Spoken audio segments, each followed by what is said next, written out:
अस्सलाम वालेकुम। मोहम्मद अज़हर सिद्दीक अपने प्रोग्राम मैस न्यूज़ के साथ हाजिर खिदमत है। 17 जनवरी 2026 और हफ्ते का दिन है जी।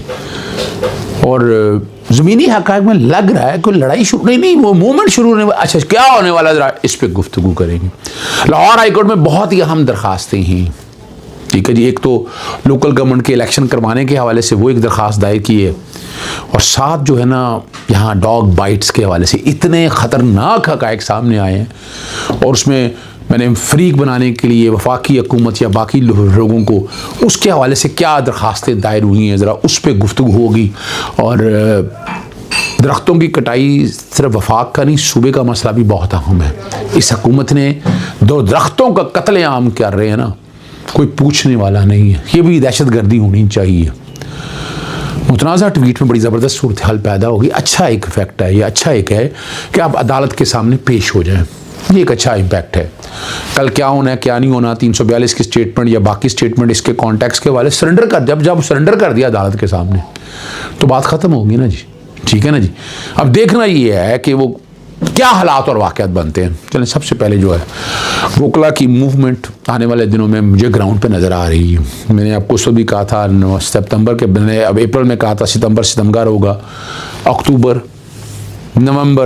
नवंबर के बाद मैंने कहा था हालात बदलेंगे, और अब चीज़ें सारी ग्राउंड पे देख रहे हैं। बहुत से मसाइल हैं आने वाले दिनों में, बहुत अहम मामला मैं उठा कर लेने लगा हूँ। जो करप्शन, जो जुल्म सितम, जो कुछ यहाँ हो रहा है उसके कॉन्टेक्स्ट के हवाले से बड़ी वजाहत के साथ मैं आगे अब आने लगा हूँ। और मेरी कोशिश होगी कि हक़ाइक़ में आपके सामने सच रखूँ, सारे एक एक चीज़ सामने रखूँ। लेकिन चलें, पहली तो बात बड़ी वाज़ेह है कि स्ट्रीट मूवमेंट जो है ना वो साथ शुरू हो गई है। सुहेल अफरीदी साहब पेशावर से हरिपुर पहुँचे और थक नहीं रहा ये, ठीक है ना जी। और सब लोगों के गले में ये बात अटक गई, ये कर क्या रहा है पंजाब, सिंध और अब पेशावर के अंदर। और 8 फरवरी से पहले माहौल बना रहे हैं। 8 फरवरी का ये एहतजाज किसी तरफ होने नहीं देना, उसके लिए बड़ी प्लानिंग है। इधर से ही पाकिस्तान तहरीक इंसाफ उसको किस तरह लेकर जाती है, ये देखने वाली बात है। पंजाब के अंदर भी कोशिशें की जा रही हैं, पंजाब में मूवमेंट बना ली, सिंध के अंदर हालात बना लिए, और बाकी जगहों के ऊपर उसने एक एक चीज़ सारी सामने रख दिया जो आप लोगों के सामने आ रही।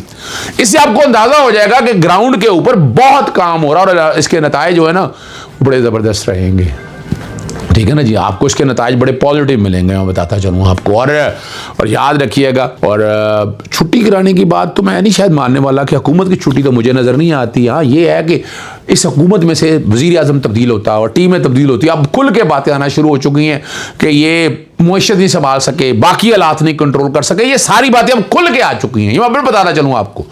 मैं एक एक चीज़ बताने का मकसद ये है कि आप ये समझ सकें। दूसरा मामला लाहौर हाई कोर्ट के अंदर है। उसके हल्का बंदियों के हवाले से चीज़ें कही थी, वो रोक दी हैं। मैंने उसमें मुतफ़रक़ दरख्वास्त दायर कर दी है। पीर को उस मुतफ़रक़ दरख्वास्त की समाअत मुतवक्को है, जिसमें मैंने कहा है कि इलेक्शन कराए जाए, लाज़मी लोकल गवर्नमेंट का इलेक्शन कराया जाए। और हल्का बंदियों का जितना प्रोसेस है वो क्यों नहीं कंप्लीट, इलेक्शन कमीशन अपनी जिम्मेदारियाँ पूरी क्यों नहीं कर रहा, ये बता। मेरा तो काम यही है, मैं आपके सामने हालात सारे रखूँ, सारे हक़ाइक़ आपके सामने रखूँ मैं कि क्या करना है। क्या आपने बुनियादी तौर के ऊपर उन चीज़ों के कॉन्टेक्स्ट के हवाले से चीज़ें तो सारी सामने आए, बाकी उनके एडमिनिस्ट्रेटिव मामलात या बाकी सारी चीज़ों को सामने रखें, हम बाद में बात करेंगे उस पर। जी, मैं यही बात करता रहूँगा आपके सामने। और शेख इम्तियाज़ और एजाज शफ़ी MPs हैं पाकिस्तान तहरीक इंसाफ के, उन दोनों की तरफ से ये चीज़ें सारी जो है ना वो सामने आई हैं, और हम इसी तरह बातें उठाते रहेंगे, हालात आपके सामने बताते रहेंगे, चीज़ें आपके सामने लाते रहेंगे। दूसरा है मामला है जो कुत्तों के वाले से एंटी रेबीज़ यानी अद्वियात दस्तियाब नहीं है, तो उसमें वफाकी हुकूमत का drug regulatory authority of Pakistan, national disaster management authority, और ख़ास तौर पर जो है हमारा पंजाब हेल्थ केयर कमीशन, उसको भी फ्रीक बनाने की मैंने दरख्वास्त दायर की है, ताकि हम जो है ना चीज़ें ग्राउंड पे ला सकें। कुछ चीज़ें देखें, मकसद बड़ा वाज़ेह हमारा ये कि यार खुदारा यार, ठीक है कुत्तों को बचाना भी है अपनी जगह, लेकिन यहाँ कुत्तों के मारने काटने के वाक़यात इतने ज़्यादा, तो बुनियादी हकूक़ का तहफ़्फ़ुज़ फराहम करना है ना जी। डॉग्स के लिए शेल्टर बनाएं, बिल्कुल बड़ा ज़बरदस्त, कोई हर्ज नहीं है, आप उन्हें सेव करें आपको, मगर ये नहीं है कि इंसानी जान ज़्यादा कीमतें हैं, तो इंसानी जानों की ज़्यादा कीमती को सामने रखते मैं चीज़ें लेके आ रहा हूँ, और मैं लाता रहूँगा आपके सामने। मेरा मकसद बड़ा वाज़ेह है, ठीक है ना जी। ये दो बड़े अहम मामले हैं जो मैंने आपके सामने रखे हैं। और मुतनाज़ा ट्वीट केस में एडिशनल सेशन जज, दूसरा जो मुतनाज़ा ट्वीट वाला मामला है ना, नेशनल साइबर क्राइम एजेंसी की हद और जो है ना जी वारंट गिरफ्तारी पर अमल दरामद की रिपोर्ट आज अदालत में पेश कर दी और session district and session court के अंदर को केस एक अहम मरहले में आपको पता दाखिल हो चुका और ये वाज़ेह नहीं हो सका कि दोनों मुलज़मान गिरफ्तार हैं या नहीं, पेश नहीं किया गया और रिपोर्ट भी तलब की हुई थी।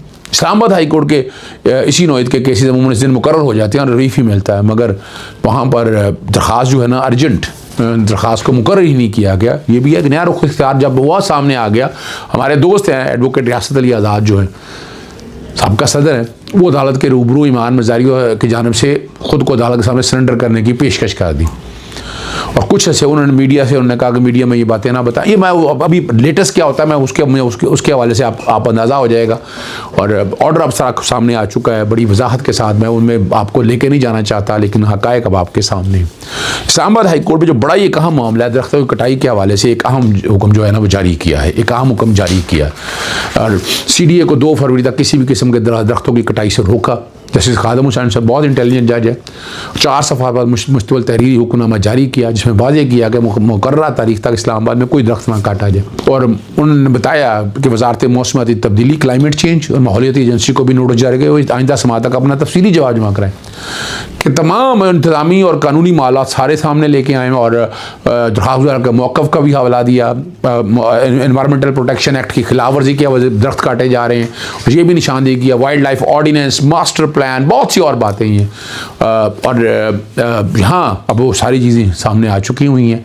शिकवा जवाब भी कहा है, मैं कोशिश करूँगा मटेरियल आ जाए, हो सकता है हम भी इसमें दरख्वास्त में फ़रीक बनने की मैं भी शायद यहाँ पर इस्लामाबाद हाई कोर्ट में जाऊँ कि हम किसी तरह से उसकी एनवायरनमेंट को बचा सकें। अब गज़ा अमन का दूसरे मरहले में जो है ना बड़ी पेशरफ आपके सामने आ चुकी है और वाइट हाउस ने सदर डोनाल्ड ट्रंप के 20 निकाती मनसूबा जो है अपने बोर्ड ऑफ पीस और national committee for the administration of Gaza का ऐलान कर दिया, खुल के सामने आ गया। अब्राहिम अकॉर्ड और जो बातें हम आपके सामने रखते थे वहाँ से आपको अंदाज़ा हो जाना चाहिए। NCA की क़यादत टेक्नोक्रेट डॉक्टर अली शाहत करेंगे, तर्क वज़ीर ख़ारजा जो है ना कान और अमारती वज़ीर जो है ना इस कमेटी में शामिल हैं। इस बोर्ड ऑफ पीस की सदारत डोनाल्ड ट्रंप खुद करेंगे। दीगर जो मेम्बरान जो सामने आ रहे हैं उसमें अमरीकी वज़ीर ख़ारजा मार्क रूबियो है, ख़ुसूसी एलची मौजूद हैं, बहुत से लोग सारे सामने मौजूद हैं और इसका मकसद आप समझ सकते हैं कि करना क्या है। कहा तो यही जा रहा है कि वहाँ से हमास को निकालना है, वहाँ से ये बातें यही सामने आ रही हैं और सारा कुछ हम देखते आ रहे हैं, या तो बताएं हम ना देख रहे हो। अब हमारे सामने बहुत सी चीज़ें सारी वजाहत के साथ आ गई।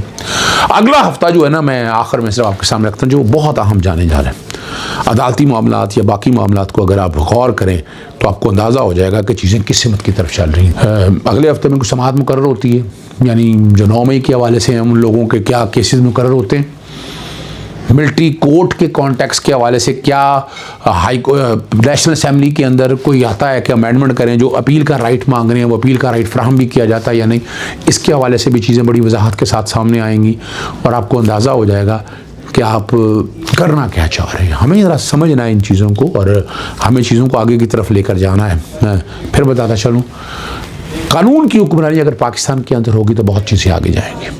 अदालतों के बारे में बहुत से सवालात उठ रहे हैं, बहुत सी चीज़ें सामने आ रही हैं कि आप क्या करने जा रहे हैं और हालात क्या हैं, ये भी ज़रा आप समझ जाइएगा। आपको अंदाज़ा हो जाना चाहिए कि हम खड़े क्या हैं और हम चाह क्या रहे हैं। देखिए ये चीज़ें समझनी बहुत ज़रूरी हैं। आम आदमी को बड़ी आसानी से समझ आ जाएगा कि हम खड़े क्या हैं, हम हालात क्या लेके जाना चाहते हैं, हम किन बातों की तरफ लेकर जाना चाह रहे हैं। ठीक है ना जी। तो बहुत सी आसानियाँ आएंगी, बहुत से मसाइल हल होंगे, चीज़ें बहुत आगे की तरफ जाएंगी, उसके रिजल्ट भी पॉजिटिव नजर आएंगे आपको। रूल ऑफ लॉ की अगर हुक्मरानी लाना चाहते हैं तो रूल ऑफ लॉ की हुक्मरानी के लिए आपको कहा आपके सामने जा रहा है कि नवाज शरीफ भी मैदान में आ गए हैं, नवाज शरीफ को चीज़ों को लेके जाना चाहते हैं। मैंने आपके सामने बहुत पहले बात ये कर दी थी और मैं बार बार दोहराता हूँ कि मैंने अप्रैल से ये बात कह रहा हूँ, क्या कह रहा हूँ सितंबर होगा और नवंबर के बाद हालात बदलेंगे। ये मैं बार आपके सामने रखता हूँ। मैं ये नहीं कह रहा कि इमरान खान साहब आ जाएंगे, इस हुकूमत के अंदर से कोई और हुकूमत आएगी जो इनकी बैड गवर्नेंस और बाकी चीज़ें सारी आपके सामने लेके जाएंगी। करप्शन, लूट मार, कौन कौन सा वजीर करता रहा, वो भी सारा कुछ आपके सामने आ जाएगा। एक एक चीज़ अब सारी मुश्किल हो जाएगा रिकॉर्ड से चीज़ों को निकालना, ये भी बता दूं मैं आपको, और बड़ा मुश्किल होगा। ये डिफेंस पे जाना पड़ेगा। खुली आज़ादी मिली थी, मगर ये तो नहीं है ना कि आप ये हाल कर दें। ये हाल हो चुका है और बहुत कुछ मैं आगे लेके आऊँगा, बहुत सी तफसीलात आपके साथ डिस्कस करूँगा। इजाज़त चाहता हूँ। अस्सलाम वालेकुम, अल्लाह हाफ़िज़, पाकिस्तान जिंदाबाद।